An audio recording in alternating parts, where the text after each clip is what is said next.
Another five-star spotlight here is offensive lineman Cody Green. It's a large state, California, so when they rank players and someone's the number 2 highest ranked, regardless of position, that says something, and such is the case with Cody Green.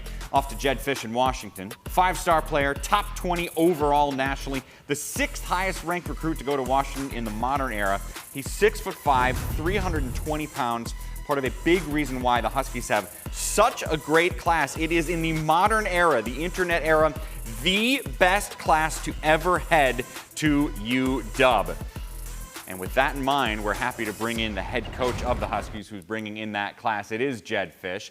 Jedd, first off, congrats on the great haul. Let's start with Cody Green, 5-star elite high school talent. When did he first catch your eye? Yeah, well, we're excited, first of all, just about the class in general and the fact that we were able to land, a top 13th ranked class in the country. And our recruiting department, our coaches did an amazing job. With Cody, his brother's been on our team. We've known about Cody really since we were in Arizona, but obviously he got onto our radar as soon as we arrived here, being that he's a Seattle native. And we started watching him play and watching what he can do and seeing what he did at Modern Day, and then obviously we feel like he could be an elite tackle for us for years to come.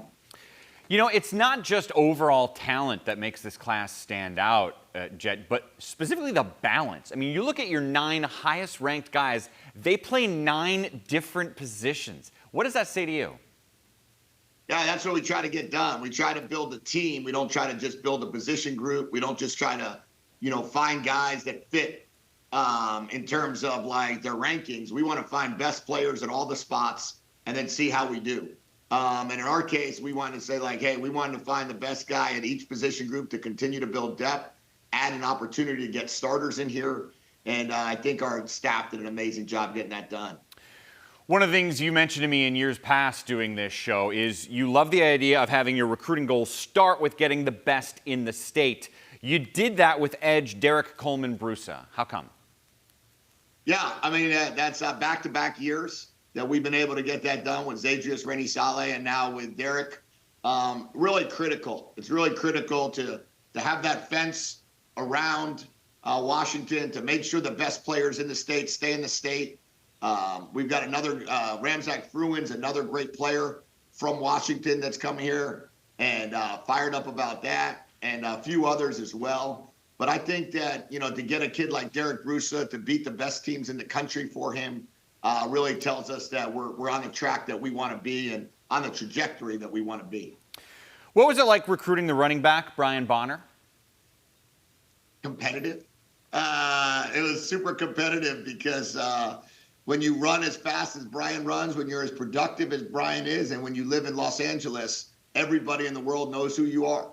And, he's a top 5 running back in the entire country. And, we had to compete with everyone in the country for him, everybody on the West Coast for him. And for us to be able to get Brian to be a part of this program, we feel we're really excited about it. We feel like it's a huge get for us. And, again, we just want to continue to build it out the way we think we should. You went out and got the number 1 player from the state of Oklahoma in wide receiver Mason James. How did he get on your radar? Yeah, Coach Cummings did an amazing job, as did Caleb Wilson, our assistant wide receivers coach, in identifying Mason. He was right out of Norman, Oklahoma, and to be able to get in there and obviously know that we're competing with not just the in-state team, but the in-town team.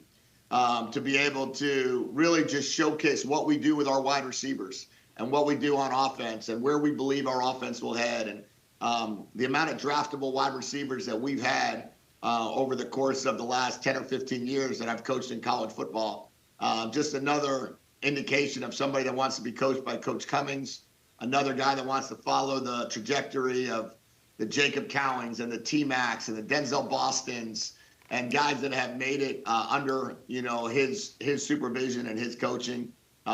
Mason's another great get for him, as well as the other 4 wideouts that we signed in this class. What should we know about the New Jersey quarterback, Derek Zemet? Well, I'm a Jersey guy, man, so I know a lot about him. I've kind of kept an eye on him now for 2 years.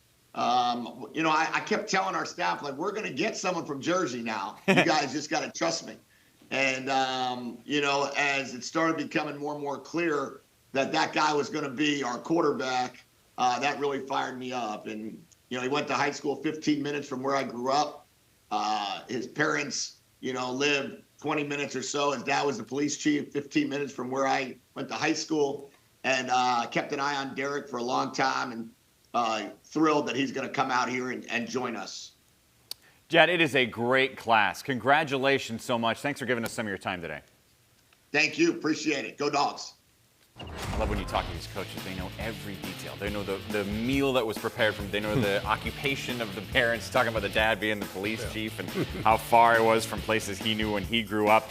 You look at some of the top commits here. We already talked about some of those games. There's also a defensive lineman from California, J.D. Hill, who stands out. But really nobody, Alan, stands out more than Cody Green. I talked about him a little bit. You heard the head coach talk about him. What is it the recruiters love so much about him?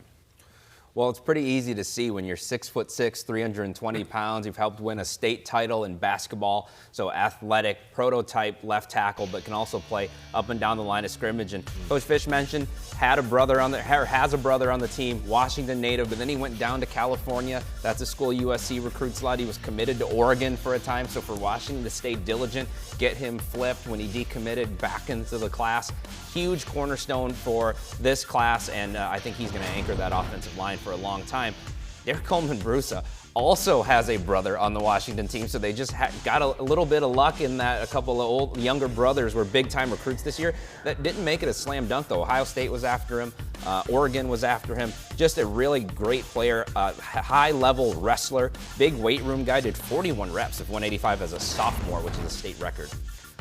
Coach talked about their cachet at coaching and evaluating wide receivers. They have some highly ranked receivers in this class. The sleeper, I think, is Blaze LaVista out of Illinois.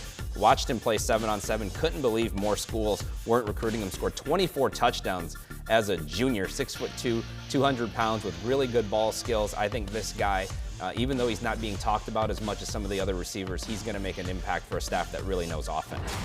So Gavin Day, four-star safety, 6'3", 190. And what I really love about his game is that he's going to make it very tough for offenses to try to defend, or rather try to get around him because of his length, because of his ability to not only be able to read and diagnose the plays at the point of attack, but also to be able to get into the passing game. Coach talked about Bonner and just his ability, his quick hitting, his balance, his agility. I really love his eyes, being able to see, and also being able to catch the ball out of the backfield is going to be a big part of what he's able to do. This is a backfield that continues to stay loaded. They're loaded there. He's going to add a lot of versatility, not only in the run game to be explosive and be able to hit those home runs, but also in the passing game, which I think he is very adept at really attacking the football. Well, trenches were a priority for the Huskies, and they got a good player here in J.D. Hill. Production really stands out. Over 100 tackles, 13 sacks in 11 games as a senior. So he was making plays across the board. Wins with great pad level and technique, but most importantly has a high motor. You see he takes great joy and pride in sacking quarterbacks and hitting opposing ball carriers. The Huskies got a good one. Defensive back Rashawn Duncan, you will not find a more violent cornerback in all of college football. I literally could not believe that this guy was listed as a corner. Reminds me of Devin Witherspoon as a guy that just loves to come up and hit opposing wide receivers. Also has clear ball skills downfield as well. Shows good ability in man coverage and the ability to bat the ball down with pass breakups, but it's the violence that really stands out to me. Quite the haul for the Huskies, coming off an 8-4 regular season.